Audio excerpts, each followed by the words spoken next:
that we are psychologically, culturally, financially, and politically out of step with history because we are out of step with reality.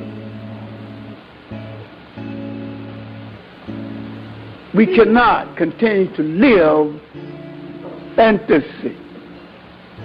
Now, I'm going to look at certain things, recent things, and explain the nature of the fantasy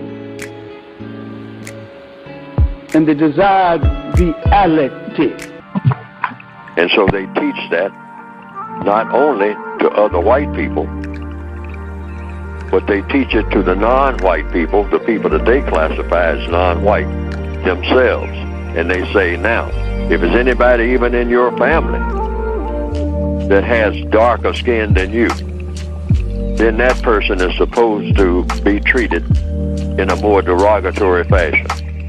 And it's a subliminal thing most of the time, but it manifests itself in everything that's going on the planet. And that's the white supremacist ideology. And the closer you are to being white, the better you're supposed to be treated. This is it. It's a very simple formula. And they say, but nobody is supposed to be treated to the very best, except those people classified as white. And then everybody else can fight among themselves about whether or not who's going to be the favorite dark-skinned person of the moment. But everybody will bow down to anyone who is classified as white. That's what the whole ideology is about. And they teach the dark-skinned people to hate themselves as individuals and anybody else that looks like them. This is why there's so much slaughter among the darker-skinned people of the world. They pounce on each other at every chance. They go looking for each other with the purpose of doing harm. Not to do anything constructive, not to even have a constructive conversation. It's all hostility. Pass each other on the street and look at each other. I mean, dart their eyes at each other with hostility. This is what it's supposed to be about. And the white supremacists have engineered this many years ago, and they have just about perfected it to the extent that the whole world is poisoned by this ideology and this practice.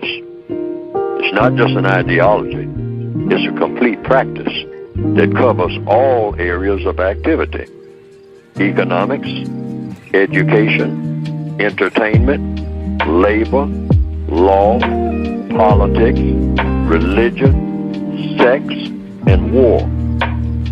And that's 24 hours a day, every day, everywhere on the planet Earth. And it's called the system of white supremacy. Yurugu, how if white people didn't have non-white people, especially black people, to constantly let out their aggression and their destruction and their need for destruction and control, they would destroy each other.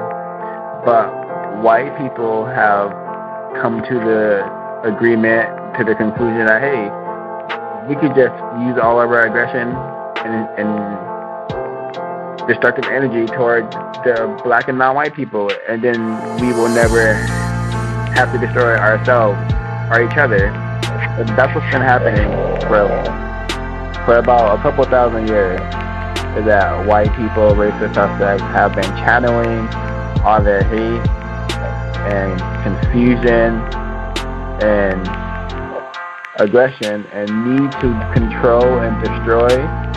Instead of directing that towards each other, they've been directing it towards victims, non-white people. And this is why we have constant war, constant poverty, constant mistreatment on the entire globe, because of this very fact.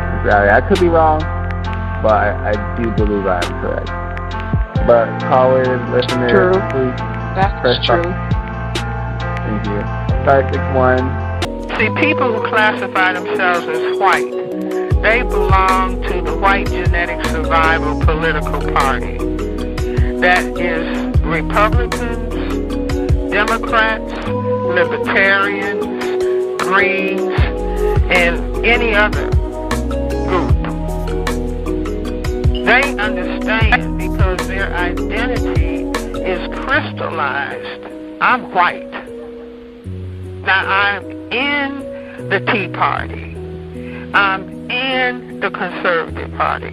I'm in the Republican Party. I'm in the Democratic Party. I'm in, whatever, independent, whatever. But their identity and their respect for themselves at that level, I'm white. See, I'm not confused. I'm not Euro-American. I'm white. You bring up another point that I wanted to touch on, because every time we go to war, right, where are they most likely going to fight? Last time I checked, I don't remember the last time. Maybe World War II was the last time a war was fought in Europe. So every I think they've probably come to some kind of agreement. They most definitely have. In order, what Dr.Frances Cress Welsing teaches us is that white supremacy is all about survival of white genetics. So the white supremacists understand that they cannot go around needlessly killing one another in order for their genes to survive. So every time a war is started, just think about the past, 50 years, 60 years. Where have those wars been? Where are those wars located? In some non-white country around the world. Something to think about. So every time a war is being, thought about, we're being spoken about, it's safe to assume it's going to be a non-white country. And non-white people are going to suffer and continue to suffer. In the code book, I describe us as the pitiful people. That is the term that best describes us. All of us are pitiful, meaning worthy of pity.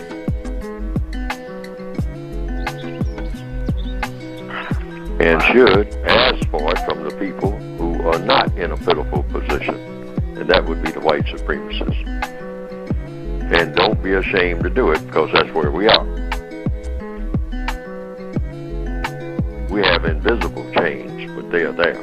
We're just like we were when we were on the slave ship, collectively. And that's from here to Nigeria, to the Congo, to Morocco, to Brazil, to wherever you find black people, you find people who are worthy of pity.